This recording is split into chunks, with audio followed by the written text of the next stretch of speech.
Bien, hermanos, buenos días. Una vez más.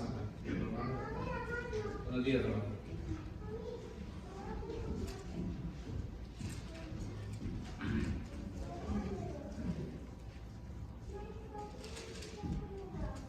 Hoy vamos a continuar con nuestro estudio del libro de los Hechos, capítulo 12, ¿sí?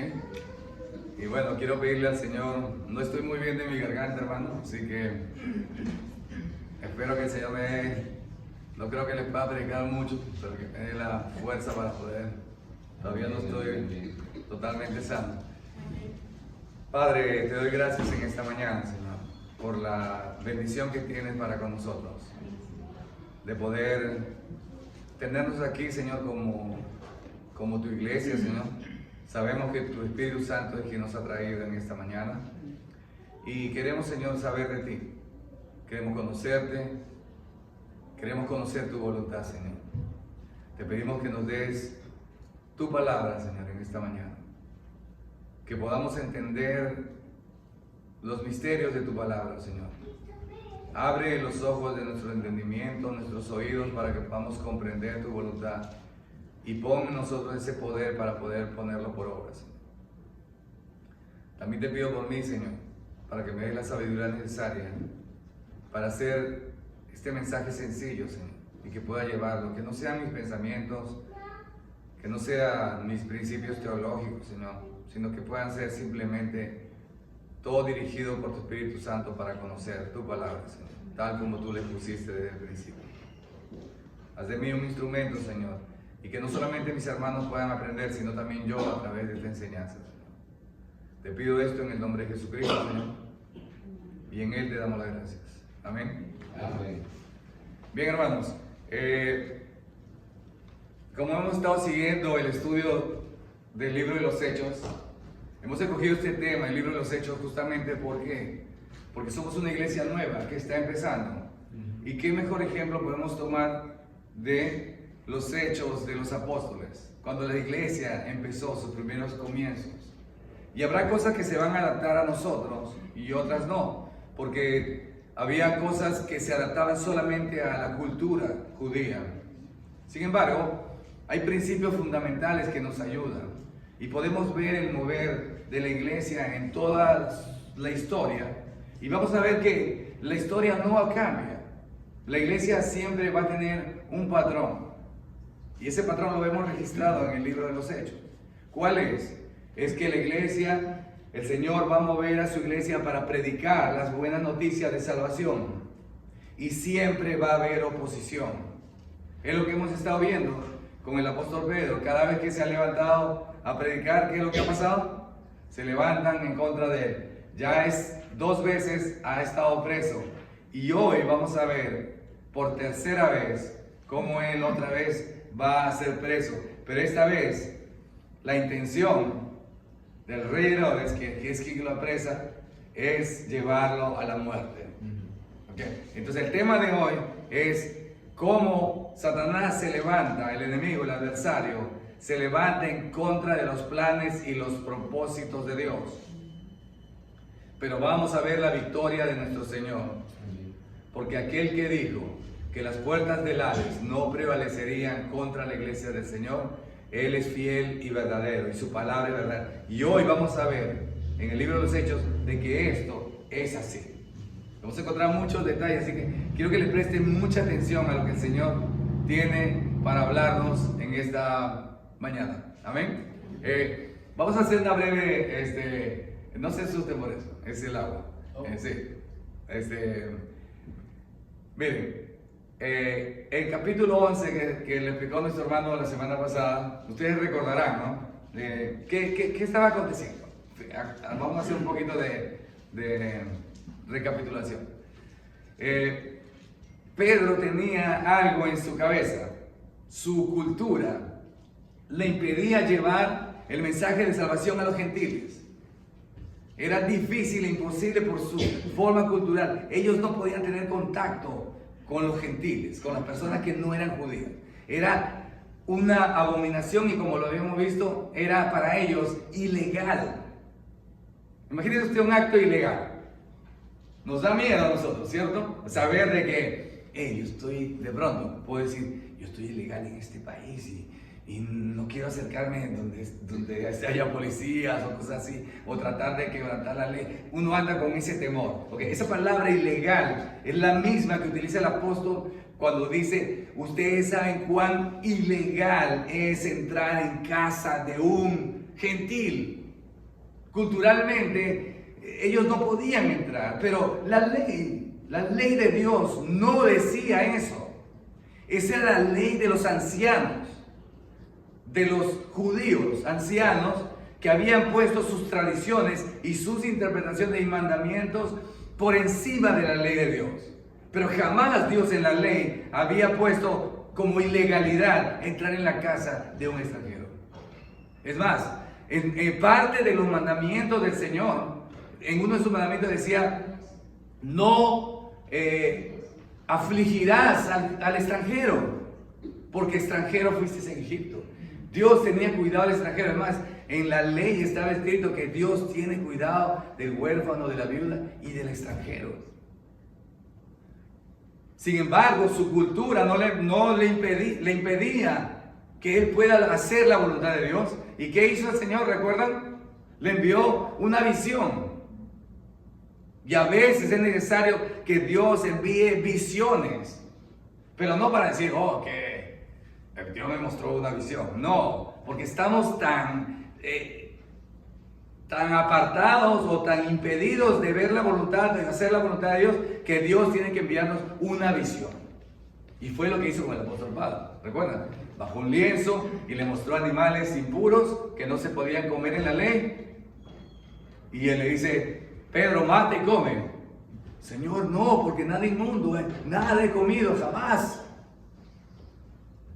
Pedro, lo que yo limpié no llames tú como un inmundo. Y dice que el lienzo se levantó con todos esos animales que según él eran inmundos y se los fueron llevados ¿a dónde? Al cielo. Con esto estaba diciendo el Señor, en el cielo no puede entrar nada inmundo, pero el Señor puede limpiar cualquier cosa para hacerlo apto para que llegue al cielo. Y es lo que le está diciendo. Y como está nuestro hermano, Pedro comprendió la visión. No fue que, ¿qué significará esto? ¿Qué me habrá querido decir? No, porque él cuando él llega a donde Cornelio, él predica, el Espíritu Santo viene sobre los que estaban escuchando, hablan en otras lenguas. Pedro está completamente sorprendido de que la salvación es para todos. Sí, hermano. Quizás Pedro no había leído o se le había olvidado que la profecía de Isaías cuando dijo, poco es para mí que seas tú el libertador de Jacob, porque te he puesto por luz de las naciones para salvación a todos los confines de la tierra. Porque el plan de Dios es la salvación de todos los hombres. Porque no quiero la muerte del impío, dice el Señor, sino que se vuelva de su mal camino. Y este es Pedro, está viendo esto y bueno, definitivamente él dice, la salvación es para todos. Y él regresa a Jerusalén. ¿Y qué sucede cuando regresa, hermano? ¿Hay gozo porque hay salvación? ¿Hay alegría porque hay salvación? ¿Porque los gentiles están salvando? ¿Sí? No. Vean esto. Dice, lo explicó nuestro hermano la semana pasada. Dice, vienen a pedirle cuentas. Aquel que está haciendo la obra del Señor, ahora le vienen a pedir cuentas. Le dice, ¿qué le dice? ¿Qué es eso de que tú estás metido en casa de gentiles? Y no solamente eso, sino que has comido con ellos.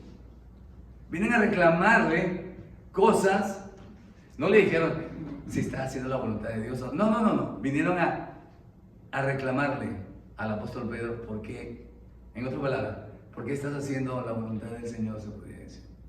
Ellos ni siquiera se pusieron a pensar si están haciendo, ellos con qué autoridad están pidiéndole cuentas al apóstol Pedro. No lo hicieron. Simplemente no estaban gozosos de la salvación. Y bueno, como lo de su hermano, ¿qué pasó? ¿Qué le dijo Pedro? Les contó y él dijo algo interesante. Pedro dijo que él había entendido claramente la visión que Dios le había dado. Cuando él le dice, así, brevemente para hacerle referencia, ¿no? Cuando dice que,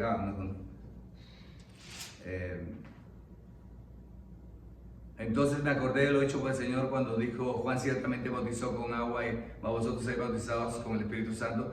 Si Dios pues le concedió también el mismo don que a nosotros hemos creído en el Señor Jesucristo, ¿quién era yo para que pudiese estorbar a Dios? Entonces, oídas estas cosas, callaron y glorificaron a Dios diciendo, de manera que también a los gentiles ha dado el Señor arrepentimiento para vida. O sea, Él está diciendo, al final Él les habla claramente de la visión, les expresa, les cuenta lo que Dios había hecho, y la gente parece que aceptaron. Con asombro dijeron, ¿con qué? La salvación también es para los gentiles. ¿Sí? ¿Y ahora qué es? Pero vamos a ver aquí, hermanos, un mover diferente del Espíritu de Dios. Porque hasta ahora hemos visto que Jerusalén es el centro de operaciones, se podría decir, del Señor. ¿Sí? Todo estaba centrado en Jerusalén. Pero ahora hay un mover, porque ahora la iglesia se va, como decir, a mover su campo de operaciones estratégico a Antioquía, una ciudad gentil. Y de allí viene un gran avivamiento. Pero antes de este proceso, ya el Señor está dándonos ciertos detalles que son muy interesantes y muy importantes. Antes de su mover, ya Él está mostrando ciertas cosas. ¿Por qué? Porque el Señor dice que Él no hará nada sin antes hacérselo saber a sus siervos, los profetas. Ahora bien, miren lo que va a hacer el Señor. Si ustedes leen aquí en el capítulo 11, lo que hizo mi hermano, disculpe que esté recapitulando, pero es para que podamos comprender el mover del Señor. ¿Sí? En el 11, ¿qué pasó? Dice que todos habían sido esparcidos, ¿recuerdan? Con la persecución fueron esparcidos. ¿Y qué pasó? Dice que los que iban siendo esparcidos por fuera de Jerusalén, ¿qué hicieron? Dice que iban hablando del Evangelio solamente a los judíos. Eso era lo que hacían. O sea, seguían con la misma mentalidad. No habían comprendido que la salvación era para todos. Ellos seguían hablándole solamente a los judíos.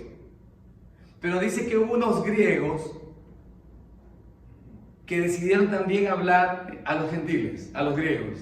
¿Y qué pasó? Si usted lee conmigo, en el verso 20, 11-20, pero había entre ellos unos varones de Chipre y de Cirene, los cuales cuando entraron en Antioquía hablaron también a los griegos, anunciando el Evangelio del Señor. Y la mano del Señor estaba con ellos, y gran número creyó y se convirtió al Señor.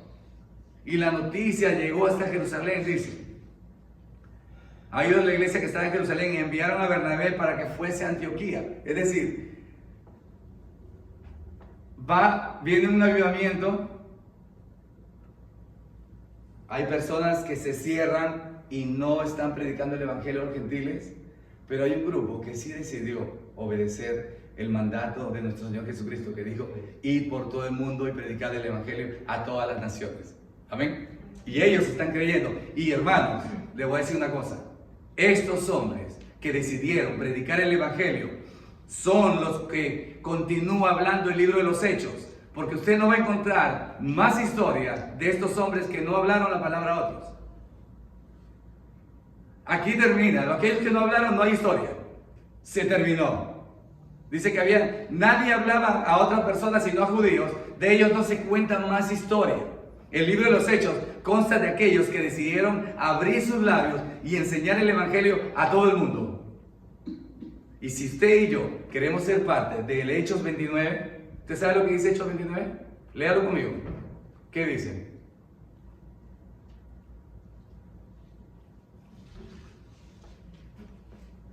¿Sí lo han leído?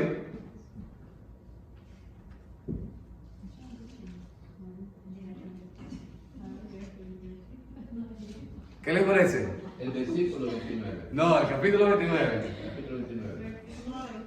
No hay, hermano, porque eso lo estamos escribiendo ahora nosotros, la iglesia del Señor, hermano. Dios está hablando y va a escribir los hechos de los apóstoles, los hechos de la iglesia, pero de aquellos que hacen esto, hermanos. que deciden llevar el evangelio a todas las naciones, no que eso lo guardan solamente para ellos, para un grupo selecto. No, ellos no hicieron historia, la historia continuó con aquellos que decidieron hablar el evangelio de Jesucristo a todas las naciones, hermanos. Amén. Y ellos son los que van, y nosotros somos partes de Hechos 29, porque la historia no termina, hermanos. Si usted ve Hechos 28, el último versículo, queda como inconcluso, queda abierto, porque la historia de la iglesia no ha terminado. Amén. Y nosotros somos parte de esa historia, hermanos. Así que le invito a que usted sea de aquellos que anuncian el evangelio a todas las naciones. Amén. Ok, ahora vea usted, hermanos, Dios se va a mover en su voluntad. ¿Por qué? Mire, si usted lee conmigo, ¿qué hizo? Dice que la iglesia en Jerusalén envió ¿a quién? A Bernabé, que era un varón bueno, a ver qué estaba pasando. ¿Y qué hizo Bernabé? Fue a buscar a Pablo. ¿Quién era Pablo? Un maestro. Y llegaron, y dice la escritura que estuvieron enseñando todo ese año. Hermanos, ¿qué es esto? Y si seguimos leyendo, mire, dice, y levantándose en aquellos días unos profetas descendieron de Jerusalén. O sea, estoy viendo apóstoles, maestros, profetas. ¿Qué es eso? ¿Qué es eso? ¿Qué dice la escritura que es eso? Y llevando cautivo a la cautividad subió, dice, y dio dones a los hombres, dice, y constituyó a unos primeramente apóstoles, profetas, evangelistas, maestros, pastores y maestros, a fin de que de perfeccionar o de capacitar a los santos para la obra del ministerio. ¿Qué es lo que está haciendo el Señor, hermano? Está enviando los dones que se necesitan para edificar su cuerpo. Es lo que está haciendo, hermano. ¿Creemos que es así o no? Que el Señor está enviando a su iglesia, o es lo que va a hacer. Si nosotros decidimos predicar el evangelio, hermanos, a todas las naciones, Dios enviará los dones a su iglesia para que siga creciendo y haya un avivamiento. Amén. Amén. Ok, entonces hoy sí vamos a entrar a la predicación de capítulo 12. Amén. ¿Sí? ¿Ya estamos listos? Ok. Bien. La historia no queda así, hermano. Cuando hay un avivamiento, cuando el mover de Dios está, ¿qué es lo que pasa? Entonces el enemigo empieza a levantarse. Usted recordará, usted lee la parábola de trigo y la cizaña, ¿qué dice? Dice, el Señor empieza a contar la historia, dice, y entonces cuando dio fruto, el trigo, entonces apareció la cizaña. ¿Cuándo apareció la cizaña? Cuando hay fruto, hermano. Entonces aquí estamos viendo que hay fruto, se está cosechando, hay gente salvada, entonces aparece la cizaña. Aparece la cizaña en escena. Ahora vea, lea conmigo, capítulo 12, verso 1. En aquel mismo tiempo, o sea, mientras en el mismo tiempo que hay un gran avivamiento, Dios está enviando dones a su iglesia para el crecimiento y desarrollo de su iglesia. En ese mismo tiempo se levanta Herodes y echó mano a algunos de la iglesia para maltratarles y mató a espada a Jacobo, hermano de Juan. Y viendo que esto había agradado a los judíos, procedió a prender también a Pedro. Eran entonces los días de los panes sin levadura. Y habiéndole tomado preso, le puso en la cárcel y entregándole a 4 grupos de 4 soldados cada uno para que le custodiasen, y se proponía sacarle al pueblo después de la Pascua. Así que Pedro estaba custodiado en la cárcel, pero la iglesia hacía sin cesar oración a Dios por él. Ok, vean esto. Se levanta Herodes. ¿Quién era Herodes? Herodes era un idumeo. ¿Saben lo que es un idumeo? Un edomita. Un edomita es un descendiente de Esaú. ¿Sí recuerdan quién era Esaú? El hermano de Jacob, que perseguía a su hermano, ¿recuerdan? Para matarlo, juró que quería matarlo. Los edomitas, eso es Esaú persiguiendo a Jacob. Y curiosamente, ¿qué es lo que hace este rey? ¿A quién mata? A Jacobo. Proféticamente nos está anunciando la obra de Satanás para los postreros tiempos. ¿Cuál es? De que los hijos de Edom, de Esaú, los árabes de esa región, se levantarán en contra de Israel, de Jacob, y padecerán persecución los días de la gran tribulación. Vean ustedes. Ahora usted se preguntará, agarró y mató, ¿por qué Dios permitió que muriese? Sin embargo, vamos a ver que a Pedro es echado en la cárcel, Jacobo es muerto a espada, pero no lo libró el Señor. Pero el Señor había profetizado a Jacobo o Santiago, ¿no? Le había profetizado. ¿Qué le había dicho? Jacobo era parte del círculo íntimo de Jesús.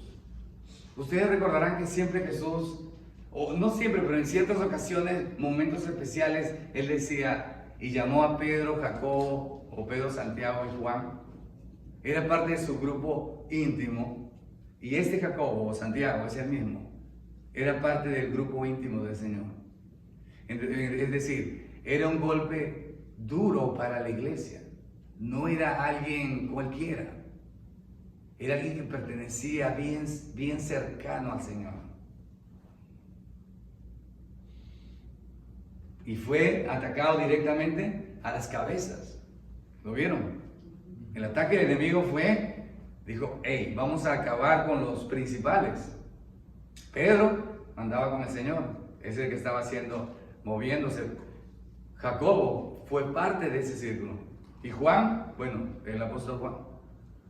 Ya Dios le había dicho a Jacobo y a Juan, recuerdan que ustedes, Jacobo y Juan, le pidieron que uno se sienta a su derecha y uno a su izquierda cuando venga el reino. Y el Señor le dijo, ¿podéis beber de la copa que yo bebo? Y el Señor le dijo, a la verdad, sí, beberéis de la copa que yo bebo. Pero el sentaros a mi derecha o izquierda no pertenece. Y es verdad, y aquí vemos como él bebió la copa. Sí, Jacobo. Ok, y vemos cómo lo mató. Mata a espada al hermano de Juan. Y viendo que esto había agradado a los judíos, usted dirá, pero bueno, ¿cómo es esto? ¿Cómo le agradó a los judíos esta cosa? No eran los judíos en sí. ¿Eran quiénes? El grupo de judíos que estaban en contra de las cosas del Señor, que no habían aceptado la salvación de Cristo Jesús. Pero no era la iglesia, porque la iglesia estaba llena de judíos. Y en ninguna manera ellos querían la muerte de Jacobo, y mucho menos que sea preso Pedro. Ahora bien, ¿qué sucedió? Dice que, pero él vio políticamente hablando, dijo, hey, maté a Jacobo, a estos, y les ha gustado a estos líderes, políticamente esto me conviene. Entonces voy a echar mano a Pedro, vamos a agarrar a Pedro también, dice. Y procedió a prender también a Pedro. Y eran entonces los días de los panes sin levadura. ¿Por qué dice eso, hermano? Que cuando usted escucha que era la fecha de los panes sin levadura, ¿qué se le viene a la mente? ¿Qué usted cree? ¿Qué fiesta era esa? ¿A qué fiesta la asocia? A la fiesta de la Pascua, hermano. La Pascua constaba del día, a los 14 días del mes de Nisan, de Abib, pero el primer día era el día de la Pascua, y luego tenías 7 días más que eran los días de los panes sin levadura. ¿Y qué representaba esa fiesta? Si volvemos a Éxodo 12, usted encontrará que Dios libertó a su pueblo de la esclavitud del pecado y envió un ángel con una espada para castigar a Egipto.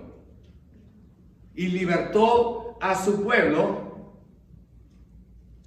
en el día de la Pascua. ¿Sí? O sea, cuando usted ve, y eran los días de la Pascua, que ¿a dónde está apuntando el Espíritu de Dios? ¿A qué? A que aquí viene liberación. Aquí hay redención, hay liberación. Así que presten la atención, porque esta es la misma historia que está en el capítulo 12 de Éxodo. Bien, dice que habiéndole tomado preso, le puso en la cárcel y entregándole a 4 grupos de 4 soldados, cada uno para que le custodiase, y se proponía sacarle al pueblo después de la Pascua. Así que Pedro estaba custodiado en la cárcel, pero la iglesia hacía sin cesar oración por Dios, a Dios por él. Okay. Vean esto. Herodes dice, este no se me puede escapar. Voy a poner 4 rondas de guardias. ¿Y saben cómo estaban? ¿Cómo encarcelaban a los presos con máxima seguridad? El guardia iba atado con cadenas juntamente con el prisionero, de modo tal que no se escape. Y así estaba Pedro. Y había otra guardia delante y otra, y hasta la puerta principal. O sea que no era fácil. Ahora, ¿por qué quería sacarlo después de la Pascua? Miren las intenciones de Herodes. ¿Cuál era la tradición en los días de Pascua? Sí, pero había algo más que se hacía con los presos. Que se soltara un preso. Entonces él no quería hacer de que darle la oportunidad de que eligiera y suelten a Pedro, porque Pedro tenía mucha gente. Entonces él decidió sacarlo después de la fiesta para matarlo, para ejecutarlo. Miren los planes del enemigo, del adversario en contra de las cosas del Señor. Pero Dios estaba en control de todas las cosas. A pesar de que Jacobo acababa de morir, vamos a ver la liberación de Pedro. Porque después de todo era la Pascua. Y la Pascua significa liberación. ¿Ok? Ahora bien, mire, dice, verso 6. Y cuando Herodes le iba a sacar aquella misma noche, estaba Pedro durmiendo entre 2 soldados, sujeto con 2 cadenas, y los guardas delante de la puerta custodiaban la cárcel. ¿Qué estaba haciendo Pedro, hermano? Hermano, ¿no le parece curioso eso? Saber que al día siguiente te van a ejecutar y tú estás durmiendo plácidamente. Ciertamente en paz me acostaré y así mismo dormiré, porque solo tú, Jehová, me haces dormir confiado. La confianza del apóstol Pedro, de aquel que le dijo, ¿recuerdan lo que le dijo el Señor? Él no moriría a espada, él moriría en una cruz, y se lo dijo el Señor. ¿Recuerdan? Cuando dijo, Juan se lo dijo, cuando le dijo, cuando eras joven te ceñías y ibas a donde querías, pero cuando eres viejo, otro te ceñirá, extenderá tus manos y te llevará a donde no quieras ir. Estaba hablándole del tipo de muerte que habría de morir. Él sabía que moriría como su maestro, en una cruz, que no era espada que iba a morir. Así que Pedro estaba durmiendo plácidamente, a pesar de que, según Herodes, había dictaminado que él moriría al día siguiente. Ahora bien, he aquí que se presentó un ángel del Señor y una luz resplandeció en la cárcel, y tocando a Pedro en el costado le despertó diciendo, levántate pronto. Y las cadenas se le cayeron de las manos. Y le dijo el ángel, cíñete y átate las sandalias. Y lo hizo así. Y le dijo, envuélvete en tu manto y sígueme. Hermano, cuando yo veo esto, no es otra cosa que la Pascua, hermano. Cuando vamos a Éxodo 12, ¿qué va a ver usted? ¿En qué consistía la Pascua? Se los dije ahorita. ¿Cuál era? Era liberación, ¿sí? ¿Y qué? El ángel de la muerte iba a pasar, ¿no? Ahora está viniendo un ángel y está golpeando a Pedro. Esta palabra, preste atención, porque es la misma palabra, lo vamos a ver al final. Porque este ángel vuelve a aparecer y va a golpear, ya no a Pedro, sino a Herodes. Y utiliza la misma palabra. Pero este golpe que recibe Pedro es para salvación y el otro es para muerte. El mismo ángel del Señor, o como leíamos hoy, lo que viene a ser vida para unos, viene a ser muerte para otros. ¿Sí? Le dice ahora miren lo que le dice el ángel. Esto es importante, ¿por qué? Le dice así, cíñete y átate las sandalias, le dice. Se lo voy a leer. Éxodo 12. Miren cómo dice. Hablando de la Pascua. Porque es tremendo ver la Pascua relacionada aquí.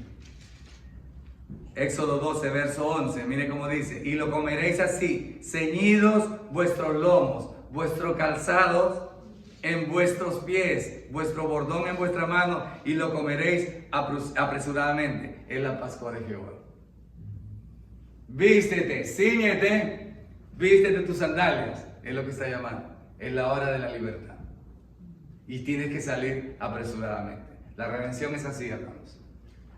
Cristo ha hecho la obra y nos ha rescatado, pero nosotros tenemos que ceñirnos de valor y apresuradamente salir, corriendo.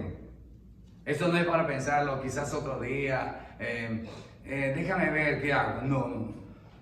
Apresuradamente hay que salir cuando el Señor llama.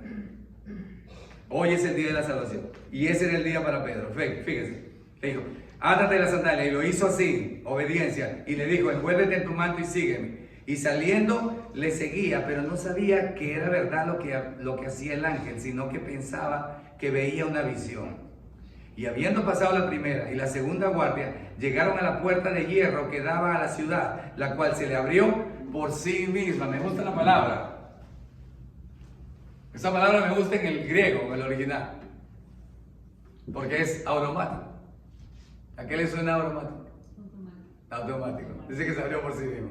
Ya desde ese tiempo, 2000 años atrás, antes de que se crearan las cosas automáticas, ya el Señor había diseñado un automático. Abre puertas para su siervo. Amén. Entonces bien, vean ustedes. Dice que la puerta se abrió por sí sola. Era una puerta de hierro grande, pesada. Soldados custodiaban. Él salió por ahí. Y habiendo pasado la primera, la segunda guardia, llegaron a la puerta de hierro que daba a la ciudad, la cual se les abrió por sí misma, y salidos pasaron una calle, y luego el ángel se apartó de él. Entonces Pedro, volviendo en sí, dijo: ahora entiendo verdaderamente que el Señor ha enviado su ángel y me ha librado de la mano de Herodes y de todo lo que el pueblo de los judíos esperaba. Herodes tenía un plan para Pedro, y su plan era muerte, pero Dios tiene planes de vida para sus hijos. Ese no era el momento para Pedro. Él todavía tenía que seguir anunciando el mensaje de salvación.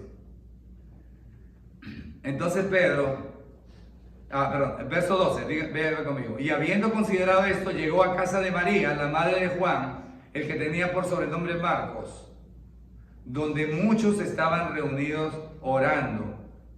Y cuando llamó Pedro a la puerta del patio, salió a escuchar una muchacha llamada Rode, la cual, cuando reconoció la voz de Pedro, de gozo, no abrió la puerta, sino que corriendo adentro dio la nueva de que Pedro estaba a la puerta. Y ellos le dijeron: estás loca. Pero ella aseguraba que así era. Entonces ellos decían: es su ángel. Mas Pedro persistía en llamar, y cuando abrieron, le vieron y se quedaron atónitos. Ok, hermano.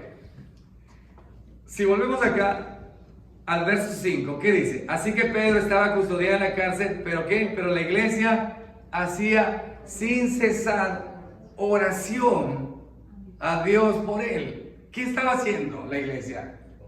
Orando. Ahora bien, ¿el Señor escuchó la oración de sus santos?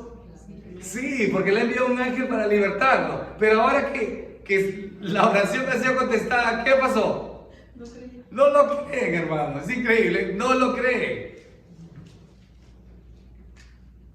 ¿Qué faltó de fe? ¿Cierto? ¿Cuántas veces oramos por algo y cuando vemos la respuesta, no creemos? No creemos que puede ser verdad.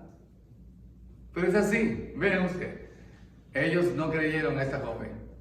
Pedro estaba ahí. Miren, fue más fácil para Pedro salir de las puertas de la cárcel de que le abrieran las puertas de la casa donde quería refugiarse. ¿Ah? Es increíble nuestra poca fe, pero sin embargo, eso no limita que Dios haga soberanamente lo que Él quiere hacer. Amén. En su soberanía. Mi poca fe no lo va a limitar, porque Dios es el Todopoderoso. Entonces, Verso 17. Pero él, haciéndole con la mano señal de que se callasen, les contó cómo el Señor le había sacado de la cárcel y dijo: haced saber esto a Jacobo. Este no es el que murió, es el otro Jacobo, ese es el hermano del Señor, el que llegó a ser el principal de Jerusalén, obispo principal. Entonces le dice así, hagan saber a Jacobo, dice, y a los hermanos. Y salió y se fue a otro lugar, tuvo que esconderse, hermano, es lógico. Este no era, si hubiese sido de los profetas modernos, ¿qué diría? El Señor me libró y aquí yo me quedo, aquí no me va a pasar nada porque el Señor aquí me guarda.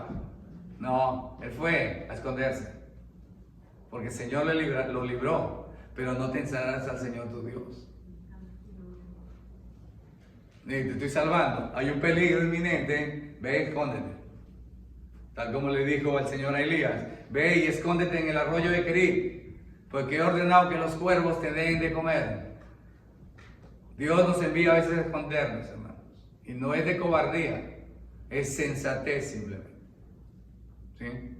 La arrogancia de creer que nada me pasará porque soy cristiano, es esa arrogancia, y la arrogancia tiene que ver más con Satanás que con las cosas de nuestro Señor. Entonces Pedro se escondió. Mas Herodes, habiéndole buscado sin hallarle, después de interrogar a los guardas, ordenó llevarles a la muerte, y después descendió de Judea a Cesarea y se quedó allí. Se fue Herodes, enojado, sus propósitos no se cumplieron, y en su enojo mandó a matar a los guardias. Esto sí nos enseña algo interesante, hermanos. ¿Por qué Dios no libró a los guardias? Ustedes recordarán cuando Egipto, el faraón, dijo a las parteras que mataran a todo niño varón que naciera, solamente perseveraran la vida de las niñas. ¿Qué hicieron las parteras? Ellas no obedecieron el mandato de faraón, y dice la escritura que Dios las bendijo. Ahora, estos soldados podían haber hecho lo mismo, pero decidieron agradar a su señor, a Herodes. ¿Y eso qué le costó? La vida. Eso es, hermano. Quizás el Señor los hubiese liberado como las parteras, si ellos hubiesen desobedecido los mandatos injustos de sus superiores. Eso lo dejo para reflexión. Ahora bien, hermanos, vemos entonces un ángel de liberación, hemos visto, en los días de la Pascua. Y hemos visto cómo se ha concretado. Ahora vean ustedes la contraparte.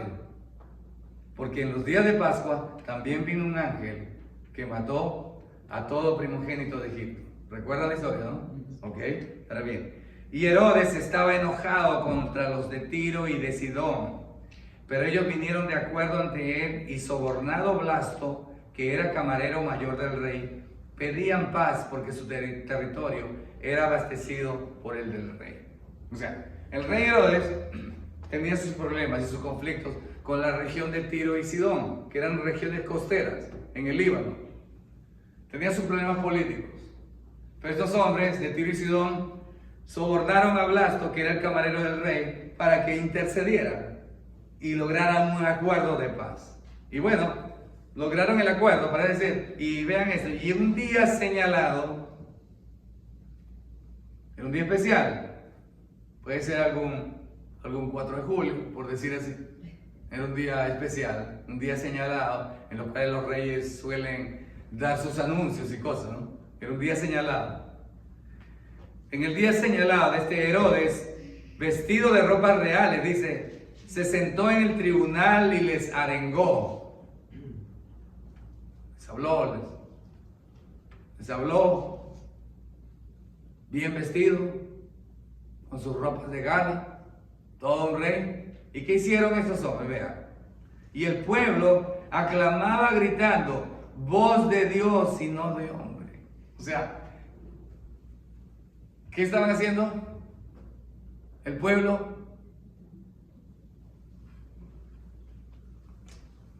¿no saben lo que es? Cuando le hacen algo para conseguir algo. agradando a los hombres, sí. Eso es lo que estaban haciendo. Eso se llama, ¿cuál es el nombre que utilizan? Cuando adulación. ¿Sí? Eso es lo que estaba haciendo el pueblo, adulándolo. Y le dijo que lo que él hablaba era voz de Dios, que no era voz de los hombres. Esto, hermanos, es un tipo del anticristo cuando venga. Y la gente, los pueblos, van a pedir que les dé comida. Y como les va a dar comida, ellos lo van a adorar, lo van a alabar.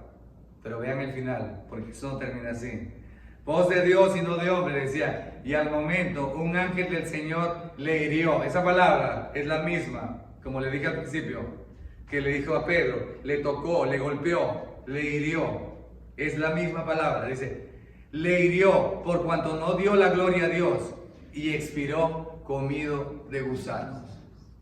Según Josefo, el historiador, cuenta la historia que él cayó ese mismo día, no pudo terminar su discurso y cayó enfermo. Y a los pocos días, 4 o 5 días, él murió y le iban saliendo, dice, gusanos de su piel, de su cuerpo, iban saliéndole gusanos. Una muerte horrible en juicio del Señor. Entonces vemos esto, hermanos. El ángel del Señor para salvación en el día de Pascua vino a ser el ángel de juicio y de muerte para todos aquellos que se oponen a los mandatos y a los caminos del Señor. No hay buen final para todos aquellos que se oponen a la obra del Señor. ¿Lo vieron?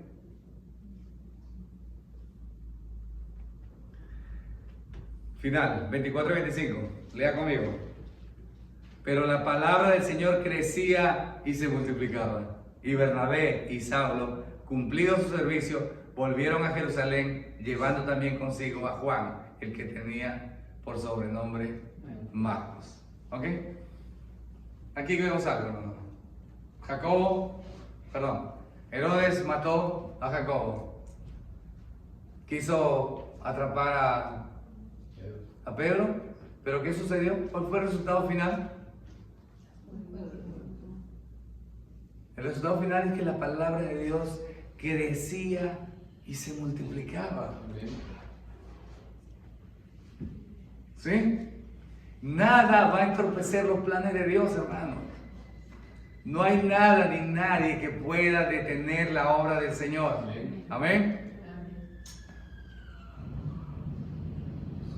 Ay, ¿qué pasó? Mataron a Jacobo. ¿Y qué hizo así? Es el agua, no se preocupe.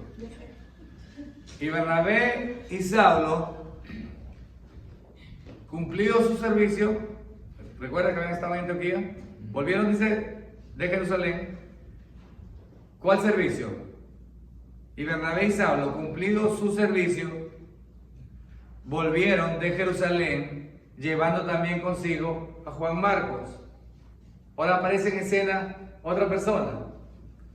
Es quitado de escena Jacobo, pero ahora aparece Juan Marcos. Y usted va a ver que Juan Marcos es un instrumento útil para la expansión del reino. Aunque después va a tener su problema, lo vamos a ver con el apóstol Pablo, pero más adelante vamos a ver que hay reconciliación también. Pero el Señor suple y está supliendo y la obra no se detiene. Es más, de aquí empieza la obra misionera que la vamos a empezar a ver a partir de la próxima semana, en el capítulo 13. Cómo se expande el reino de Dios, el Evangelio, desde Antioquía. No se habla más de Pedro, hermano. Aquí termina la historia de Pedro, excepto en el capítulo 15, cuando hace una pequeña acotación en defensa de Pablo. Pero ya no hay más. Desde ahora viene algo totalmente diferente. Cristo ha movido su centro de operaciones de Jerusalén a Antioquía. Y ahí está enviando sus siervos. Allí está enviando los dones y talentos para edificar la obra del ministerio del reino. Y todos aquellos que se levantan en contra de su iglesia no prevalecerán jamás. Amén. Por tanto, hermanos, no se desalienten, continúe adelante. como dicen en México, échele ganas, hermano. Échele ganas. Amén. Échele ganas, ¿por qué? Vamos a tener oposición. Amén, así es. La oposición siempre está. No nos ha ofrecido. Todo aquel que quiera padecer, dice, todo aquel que quiera vivir piadosamente en Cristo Jesús, padecerá persecución. Sí. Amén.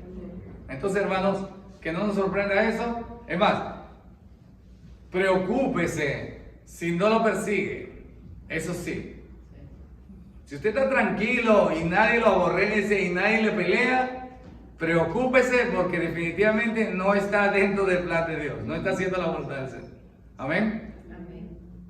Padre, te alabo en esta mañana, Señor, por la bondad que tienes para conmigo, Señor, de darme esta voz para poder hablar, Señor, a pesar de que estoy un poco mal. Me has permitido traer tu mensaje, Señor.